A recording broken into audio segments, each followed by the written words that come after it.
And the example 4, it's for this beam and loading shown in this figure. The figure is here. And I use the superposition method to determine the deflection at point A. And this is a deflection of a free end of the cantilever part.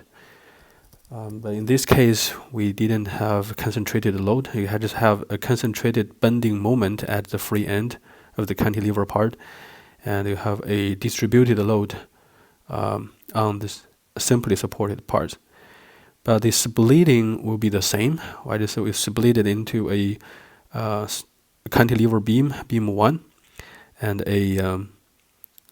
this is the beam 1, and a beam 2 subjected to a distributed load, and a beam 3, a simply supported beam subjected to a M, the bending moment. Here, since you don't have a P, so you cannot calculate this M from PA, but this M, the concentrated M, will be 100% transmitted to the point B, right? So here this M equals the M added to the free end. But we have this 3 beams, right? Let's look at beam 1 first. Okay, the beam 1 is a cantilever beam subjected to a concentrated bending moment at the free end. So we'll use the equation here, right? This is the case. Then the equation will be 26. We'll just directly use 26 to calculate the maximum deflection at the free end. So here will be based on equation 26. In the 26, you just delta 1 equals negative m L square over 2EI. And the bending moment is 9 kilonewton meter. It will make this cantilever cry, so it's a negative, right? It's a negative bending moment. You get a negative bending moment 9 by the L is A, the A is 1 meter, right? It's 1 square over 2 times 1,500. So you will get 0.003 meter. And this appears to be positive value. It appears to be a positive value, but if you analyze here, you should get negative downward deflection. So you can see that if you fully consider these signs of bending moment or not, this will make it very confusing, right? So actually, you can, in this analysis, you can just ignore this negative signs. Only analyze positive, downward, upward, or downward, right? Just keep in mind if this is an upward or downward deflection. This will be easier, since it's not always the truth whether you can use negative signs or positive signs to get the correct directions. So here in the first part, the first beam, we get a downward deflection. Then the beam 2.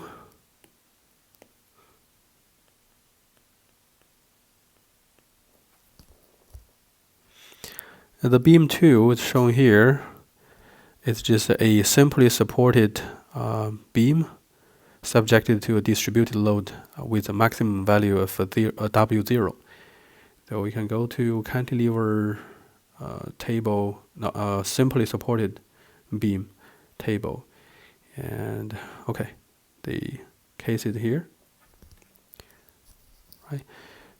But you can see the distribution of the load, and it's opposite to this case. So here, if we want to calculate the theta, the slope at the left end, So which equation you will use? Well, of course, we will use equation 16, but will we use theta 1 or theta 2? Which equation will we use? Well, in this case, we should use sigma 2, right? Since we're calculating the near end deflection, right? The near end slope, right? The near end slope here. So you should use the second one, the second equation in equation 16.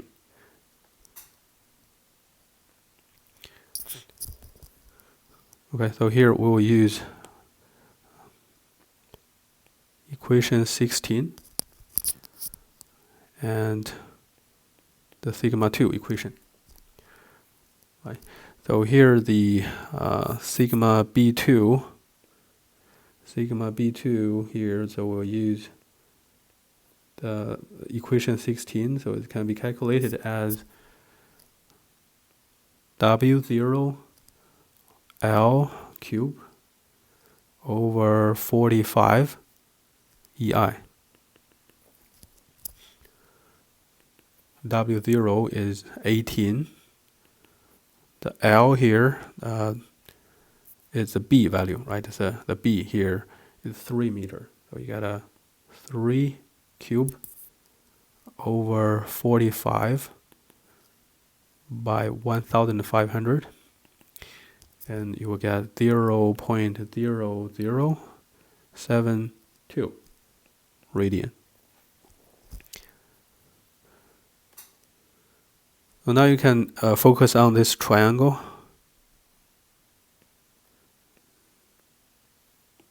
This is the ugly triangle. Okay, let's redraw it. You get this triangle, and here this angle is equals sigma B2. Right? We just calculated. So here you have the BA, right? So this component of deflection, delta 2 prime, can be calculated by AB times theta B2. So the AB is 1 meter by 0.0072. So you would just get 0.0072 meter. But this is a upward deflection. And then beam 3.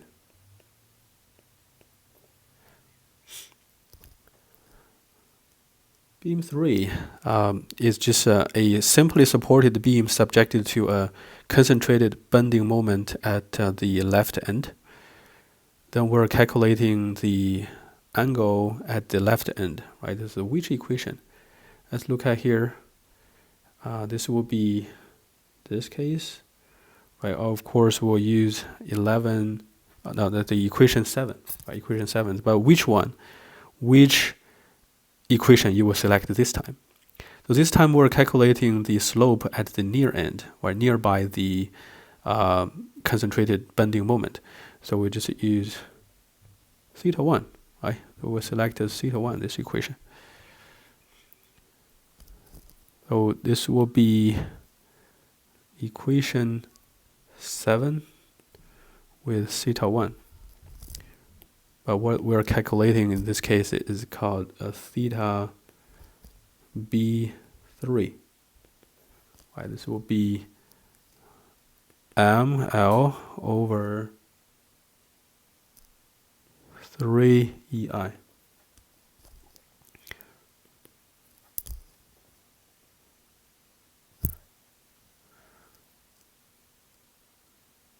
This is M is 9. The L here is 3, so over 3 times 1,500. So you will get 0.006 radian. So based on this, we can examine this triangle. Here, this triangle, and this angle equals theta B3. And here is a B, here's a A. Right, so the component delta 3 prime equals AB times theta B3. You get 1.1 times 0.006. You get 0.006 meter. But this is a downward deflection. So in this calculation, we ignored all the negative signs. We only analyze if this deflection will be downward or upward to reduce the confusion. Okay. Then we can summary all of them and then add them together. So the overall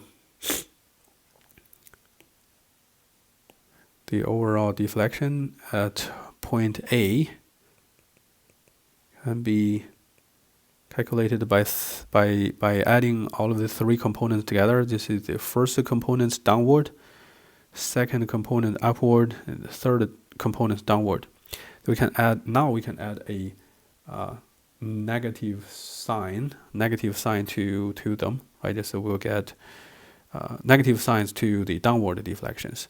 We'll get a negative 0.003 plus 0.0072 minus 0.006. Then you will get negative 0.0018 meter. And this is a downward deflection.